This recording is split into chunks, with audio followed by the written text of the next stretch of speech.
let's go.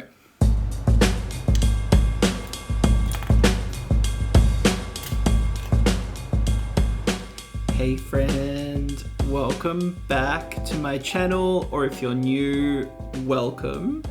I'm Jeff, and today I'm going to be doing an episode on drawing in my iPad, but it's going to be me going through essentially how I use Adobe Fresco and giving you very simple, very basic beginner kind of intro into what I use in terms of brushes, how I set up my files, all that kind of stuff. So I guess if you're new to drawing on your iPad, or if you want to get started on it, I guess this video would be really handy. So the aim is that I don't want to give you too much information. I want to just give you really simple tips on brushes that I like to use, the way I organize my files, layering things up, and how I manage my files at the end of it and save everything. So it's not necessarily a huge, big, overwhelming entry point.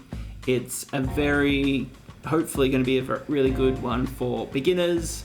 So by no means am I a pro when it comes to Adobe Fresco. I don't really understand all of the tips and tricks, and I haven't explored it to the full degree. And this isn't a sponsored video either. This is just me doing it because I've actually spoken to a few friends over the last few months about the creative process, and we've gotten onto this conversation of using iPads and doing digital illustrations and using styluses and things like that, and how we feel about it. And it really has changed the way that I create work and increased my productivity, and I just draw a whole bunch more now that I've got it sort of my process sorted in some way. So yeah, so not a sponsored post, this is just me sharing what I know, because I was just thinking of my friends who I've chatted about, and they said if you shared this I would watch it and I would find it interesting, so hopefully you will as well. So my idea is that I'm going to draw a really simple face and demonstrate sort of a few different like tips and tricks along the way that I use to draw this face. Hopefully it's not too confusing and you find it helpful. All right, let's get into it.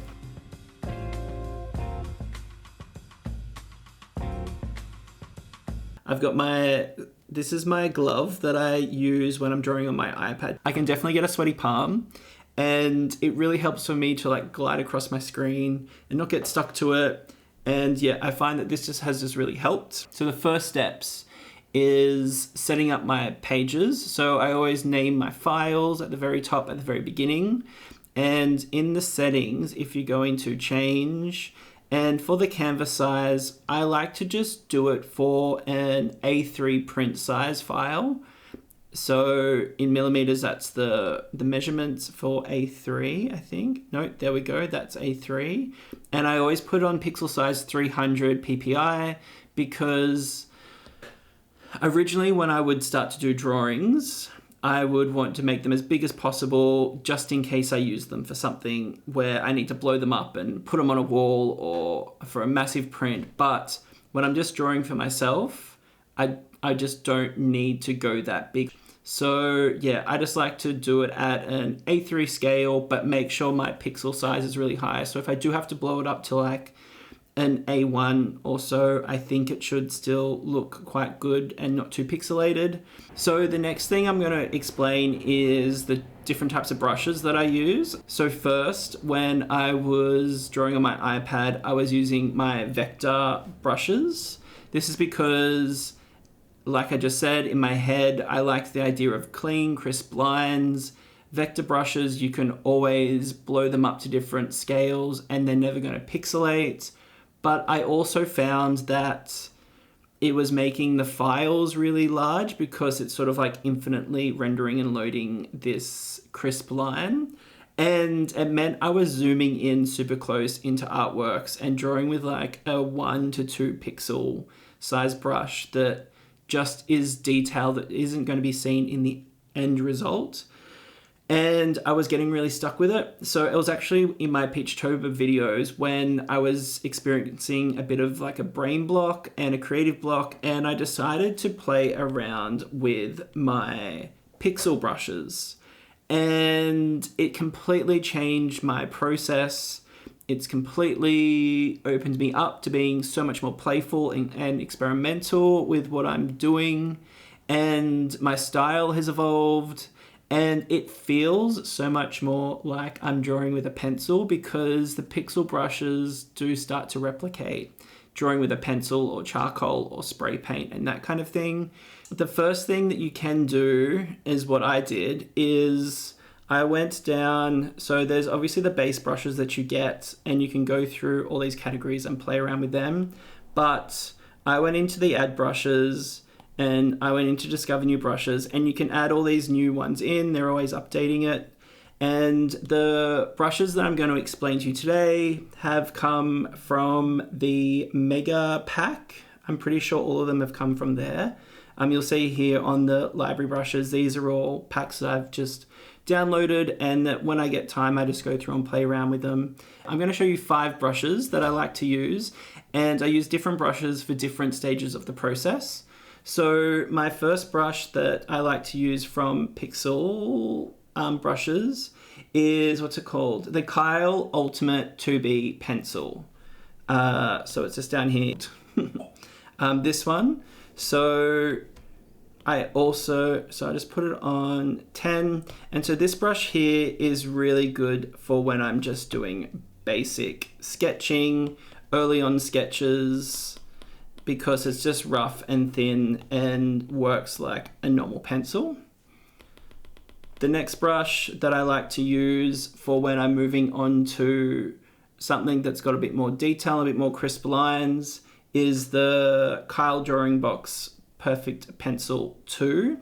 So this one, actually, I'm gonna leave, there we go. I'll leave some extras on there. So this one has got a little bit more texture to it, feels a bit more like a pencil, and just allows me to have a bit more texture to it.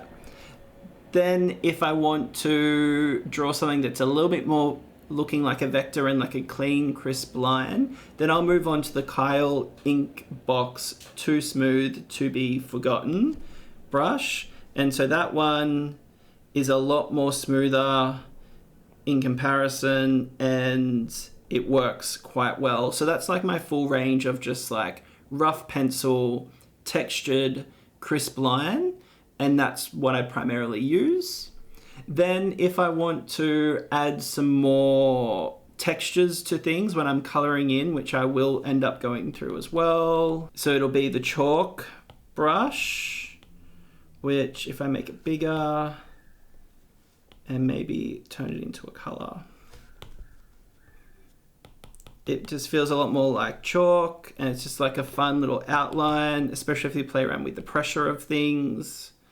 It can be really fun. And then the other one I was going to show was the Kyle Ultimate Pastel. So this one.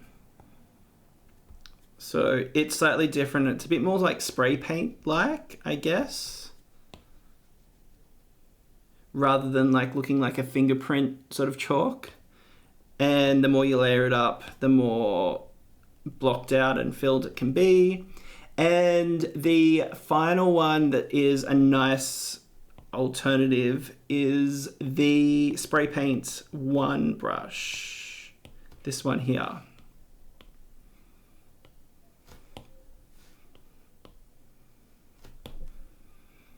Which looks like spray paint.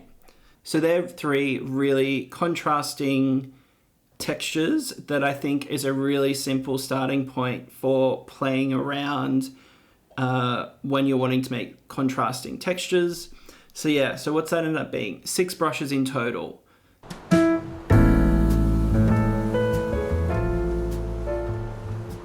Okay, so we're going to start off first with when we're drawing the rough guides for whatever I'm drawing, like a mock-up. So I actually now like to not work in direct black. I think like a blue just like for some reason mentally feels great. And I don't like to use any smaller than 10 pixels for any of my brushes. Otherwise it just feels too pixelated or like too lost. So I'm using my Ultimate 2B pencil. If you want, you can put on a grid over here and you can change the spacing and also the sizing and the transparency of everything if you need. So if you want to be really gridded out with it all, you can, but I'm not going to do that for this one. And there's also perspective ones, but that's fine. So for this, I'm just going to draw the outline of the face and the neck.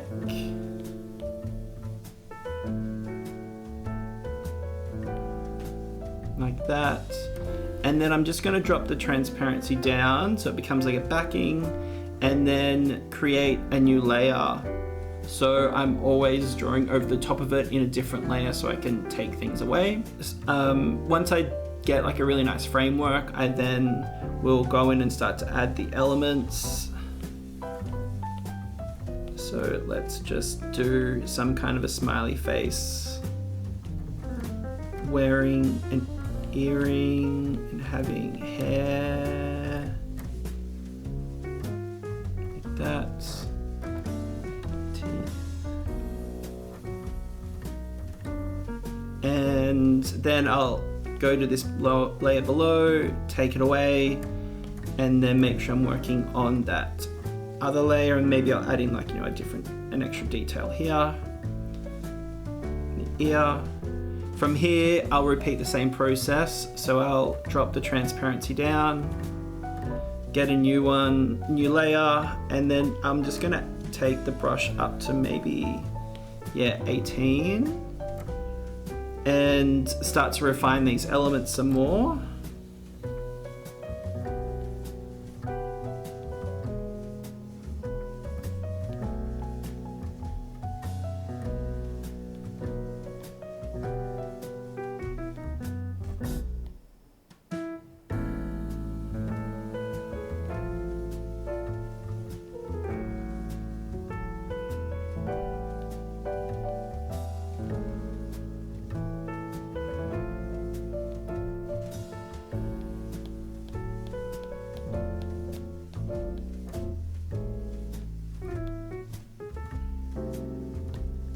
So now what I'm going to do is draw each element of the face on a different layer so I can then play around with all the elements scale.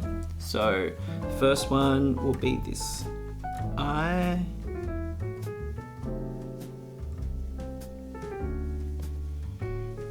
New layer.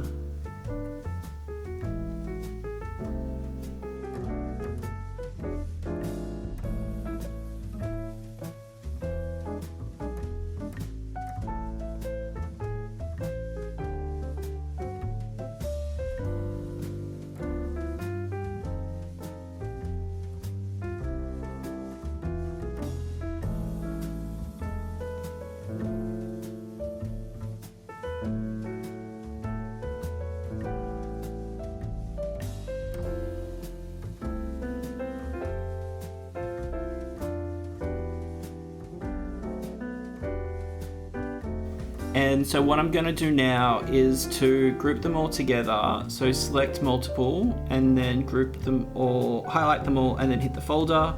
Now it just means that they're all there, and sometimes I will just go through and group all the old ones. That way it's just cleaner. If you want to be really precautious, you can duplicate that layered group and block and hide that one so you've always got an original to work from, and you can just double tap that folder and it opens it up, and go back by hitting that arrow. So I'm going to work within this folder, and what I like to do now is to then, with the transform button, just by working on each layer, make any tweaks to the positioning, to the scale. A lot of the times my mouths are in the wrong spot, so this allows me to just play around with where they actually sit. And then once I'm happy with where everything is, you know, you can add some extra little details in if you want. Once you've done that, that's fine. Now I can start to plan the final edit. So I'll go back out of that folder. I'll put the transparency down really low again, so it's just like right in the background, and create a new layer. And I'm gonna start with the actual head. So let's make him orange. What I'm gonna do first is to just draw around the body and get the blocking the full shape, excluding the hair because I know they're going to be drawn on different layers.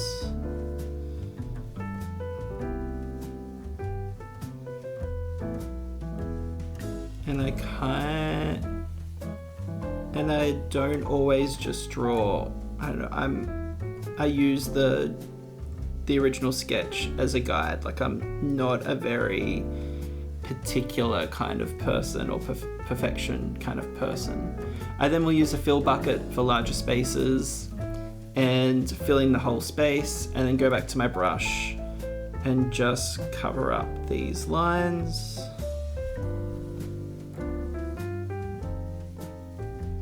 There's a way that you can avoid these lines happening, but I'm just going to, for this video, not complicate the system.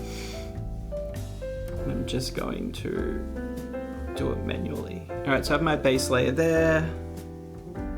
I'm then gonna make sure that my original drawing is on the top of everything no matter what, then it's a guide.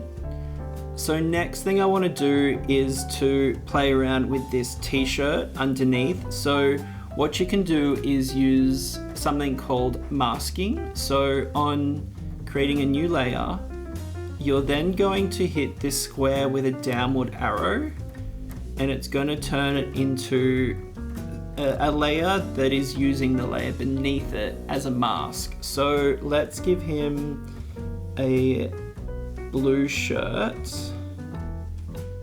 Let's make this a bit bigger.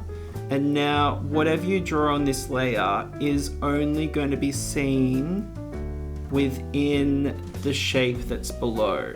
So this can be great for layering up on your drawing. Makes it obviously really quick for you to fill things in. So to understand exactly what the masking is, if you hit that square with the arrow again, it'll turn it off from being masked, and you'll see that everything that I'm drawing is being shown. And then as soon as you hit that square with the arrow, it then masks it in to that shape. So you could do, again, add another layer on top. At this point, let's do a bit of like a light blue color. At this point, with the same pencil, you're drawing, it's not covering it up, it's not masking it, which might be something you want. You might want to just like change the shape altogether. You know, you might want to make that wavy.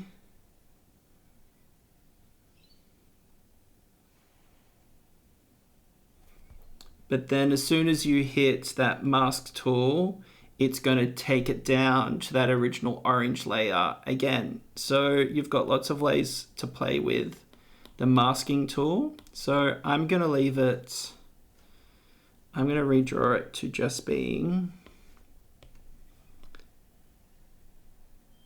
within this shape. If you need to erase, another trick you can use is to double tap this little circle, and it's going to turn your brush into an eraser within this same brush that I'm using, and then double tap it again to take it back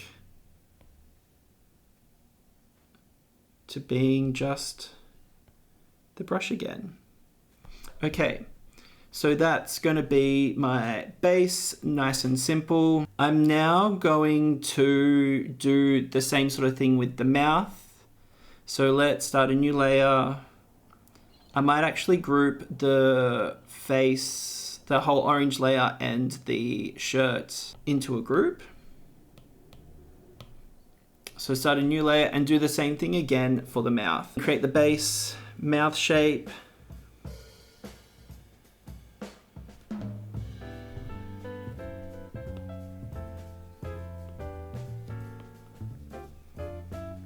If it's small, I'll just color it in. And then new layer, mask it down, and we'll make some teeth.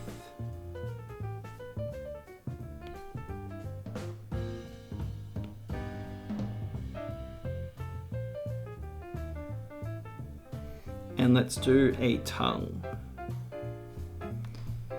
New layer, mask.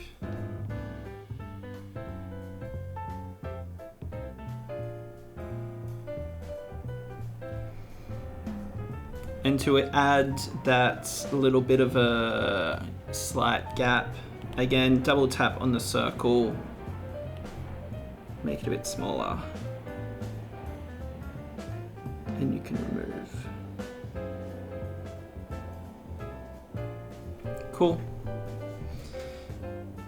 So again, I'm going to group, take that off, back to normal. I'm now going to group the mouth, and I'm actually going to go into the transform and make it smaller because I overdrew it. And now, you know, I could put a layer in between the head and the mouth. Maybe I want to do lips. And you can start to play around with different options and not impacting it. No, just gonna leave it like this. Up to 20. So I'm gonna draw in these mouth marks on the side. Maybe make them the same color as the inside the mouth. So if you hit the eyedropper, move it onto that, and then fill bucket and hit them both. They'll turn into it. And I'm gonna actually hold my pencil on that layer, drag it into the mouth. And now I always just do this eye invisible on and off just to make sure that I've grouped everything in the right layered group. All right, so the next thing is I'm going to work on the nose. And what I'm gonna show you in this is just how I like to layer up if I'm doing more of a graphic outline. So I'm going to keep it on this same dark color and just draw those elements in.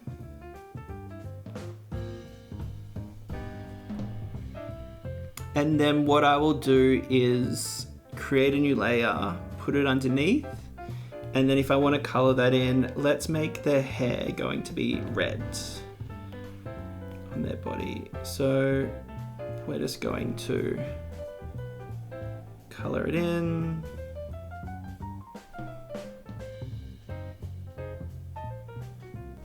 Nice and simple, group them together.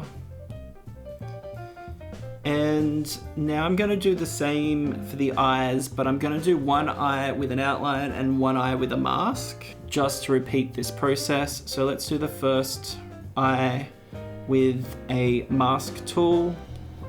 I prefer that second, not the sketch pencil, but the next one.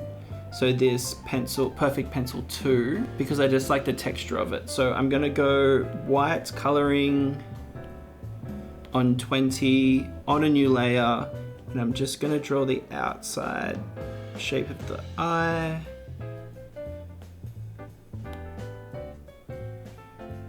And this is what I really love, is that it feels like I'm actually coloring in and I'm actually drawing with a pencil. I'm really enjoying the sketchy nature and all the little gaps and the brush strokes you can see in the pencil. It's something that I never used to like, and now I'm really into it. So it's wild how much your process can change like that. Okay, so I've got that base. So now we're gonna put in the pupil. So we create a new layer, we mask it up, and I'm gonna make it the same color as inside the mouth. And let's draw this love heart eye shape, which is a whole new thing that I've been doing. So everything in my drawings is in love with something. And you can say for the eyelid, so you can, you know, draw multiple colors on the same layer if you don't always need to make things in completely different layers. Sometimes it just makes more sense to leave it like this. You know, you can draw over the top, but it just doesn't give you as much flexibility to go back and correct it if you want to get rid of something. I might just add one more layer in of a slightly lighter detail.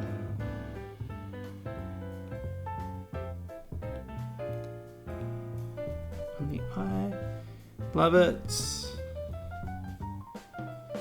And now I'm going to group them.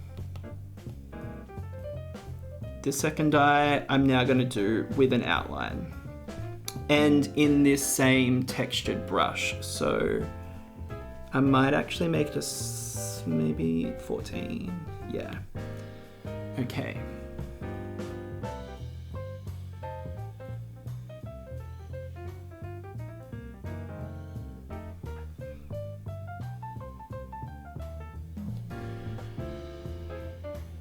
I might, on a new layer, make it thicker.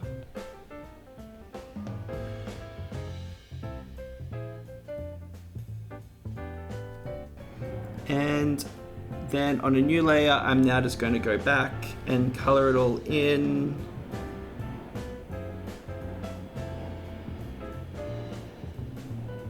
I might actually do a slight pink tinge, you know, on this part. This might make it look like they have like pink eye, but that's okay. For the eyelid, again, create a new layer. Let's do this red again. There. What is this? Erase that. So if I now group this left eye, and I might just erase these other elements, just give you an idea. So this is what I mean when it comes to working out what style of brush you want to use. It can really determine really quickly the feel of your work. And for me, I always relied really heavily on graphic outlines, and it makes it really bold and punchy, and even changing the color of it can dramatically change it. So I used to work a lot in black, like I said. So as soon as I change that to black, it's gonna feel more comic booky. But if I changed it to like a yellow, it can again change the vibe of it altogether.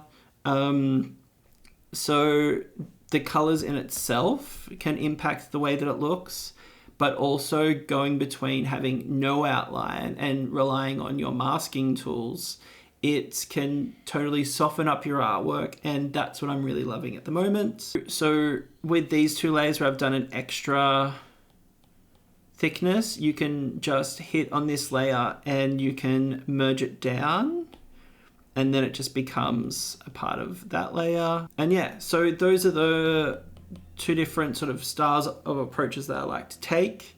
I'm now going to go off and finish the hair, and then the chin and the ear, and then I'll come back in a second.